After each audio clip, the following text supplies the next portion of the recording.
$50 লাখ মার্কিন নাগরিকত্ব বিক্রির পরিকল্পনা করছেন মার্কিন প্রেসিডেন্ট ডোনাল্ড ট্রাম্প। নতুন এ ব্যবস্থার নাম দেওয়া হয়েছে গোল্ড কার্ড। যুক্তরাষ্ট্রে বিদেশি বিনিয়োগকারীদের স্থায়ীভাবে বসবাসের অনুমতি দেওয়ার ক্ষেত্রে এ পরিকল্পনার কথা ঘোষণা করেছেন ট্রাম্প।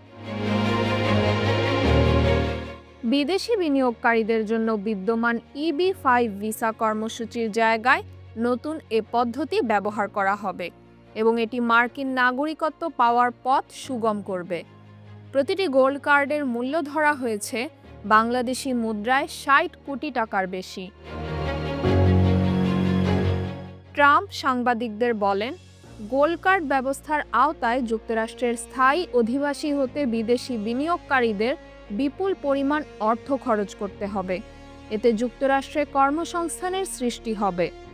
বিদ্যমান EB-5 কর্মসূচির আওতায় যুক্তরাষ্ট্রের ব্যবসায় বিনিয়োগের প্রতিশ্রুতি দেওয়া বিদেশিদের গ্রিন কার্ড দেওয়া হয়ে থাকে।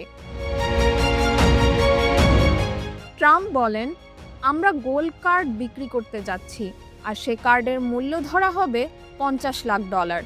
এটি আপনাদের গ্রিন কার্ডের সুবিধা দেবে এবং এটি মার্কিন নাগরিকত্ব পাওয়ার একটি পথ হতে যাচ্ছে। ধনী ব্যক্তিরা এই কার্ডটি কিনে আমাদের দেশে আসবেন। 2 সপ্তাহের মধ্যে এই পরিকল্পনা সম্পর্কে বিস্তারিত তথ্য প্রকাশ করা হবে বলে জানিয়েছেন ট্রাম্প। তাহমিনা রহমান, হাফসা, ঢাকা ওয়েস্ট।